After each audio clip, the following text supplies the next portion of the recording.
ഷുക്കൂർ എന്ന് പറയുന്നത് ഒരു കൗമാരക്കാരനാണ്. പാടത്തുകൂടി നടന്നു പോയപ്പോൾ തികഞ്ഞ ഗാന്ധിയനായ നമ്മുടെ പി ജയരാജൻ സഖാവിൻ്റെ വാഹനത്തിന് നേരെ കല്ലെറിയുകയും ഒക്കെ ചെയ്യുകയുണ്ടായി.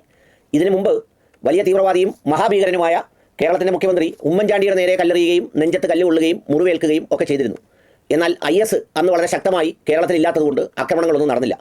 എന്നാൽ ഈ പി ജയരാജനെ ആക്രമിക്കുന്നത് കണ്ട ISISകാർ വളരെ പെട്ടെന്ന് തന്നെ ഒരു റിക്രൂട്ട്മെൻറ്റ് നടത്തുകയും ആ റിക്രൂട്ട്മെൻറ്റിലൂടെ ഒത്തിരി ആളുകൾ ഒത്തുചേർന്ന് ഈ പറയുന്ന കൗമാരക്കാരൻ്റെ ചിത്രം എടുത്ത് അയച്ചു കൊടുക്കുകയും പിടിച്ചു നിർത്തിയ കുട്ടികളിൽ നിന്ന് ആരാണ് ഈ എറിഞ്ഞത് എന്ന് ISISകാർ നിശ്ചയിച്ച് തീരുമാനിച്ച ആ പയ്യനെ കണ്ടത്തിൻ്റെ അല്ലെങ്കിൽ പാടത്തിൻ്റെ നടുവിലിട്ട് വെട്ടിയും അരിഞ്ഞും നമ്മളില്ല സാധാരണ പറയുന്ന ഇപ്പോഴൊക്കെ ചൂരയോ അല്ലെങ്കിൽ നെയ്മീനോ ഐക്കൂറയോ ഒക്കെ മുറിക്കുന്നത് പോലെ വെട്ടി കൊല്ലുകയും ചെയ്തു. കേരളത്തിൽ ISIS നടത്തിയ ഏറ്റവും ശക്തമായ ഭീകരാക്രമണങ്ങളിൽ ഒന്നായിരുന്നു ഇത്.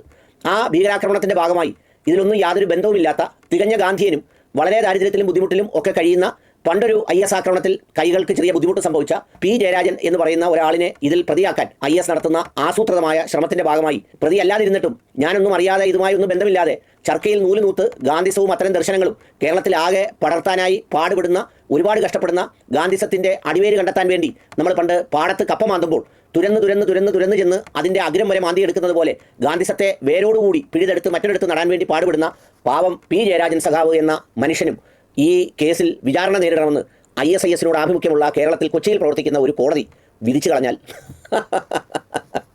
എന്താണ് ചെയ്യുക? എൻ്റെ പ്രിയപ്പെട്ടവരെ, ഇതിലൊരു കാര്യം കൂടി പറഞ്ഞുകൊള്ളട്ടെ. ഈ പരലോകം എന്തിനാണെന്നൊക്കെ എല്ലാവരും ചോദിക്കൂലേ?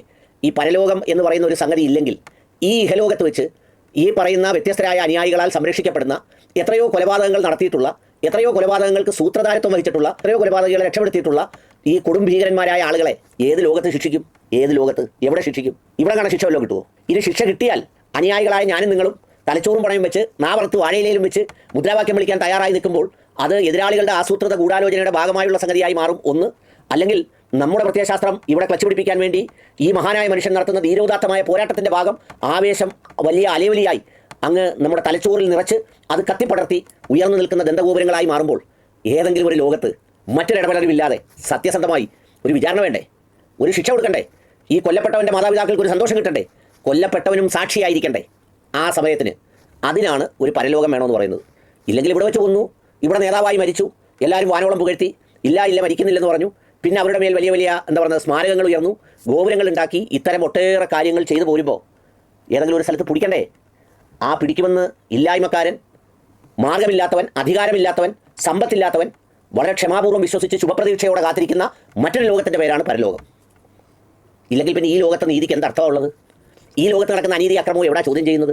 ഈ ലോകത്ത് സർവ്വമാന അനീതിയും ചെയ്ത് നമ്മൾ സാധാരണ പറയുന്നത് പോലെ പന പോലെ വളർന്ന് പിഴുതു വീഴുമ്പോഴും വീണ്ടും ഈ പറയുന്ന വികാരത്തോടെയും ആവേശത്തോടെയും അലവലികൾ ഉയർത്തി ധീരനായി മടങ്ങി കഴിയുമ്പോൾ യവനെ ചുരുട്ടി നിലത്തടിക്കുന്ന ഒരു സ്ഥലം വേണ്ടേ? യവൻ്റെ പുറമടിച്ച് പൊട്ടിക്കുന്ന ഒരു സ്ഥലം വേണ്ടേ?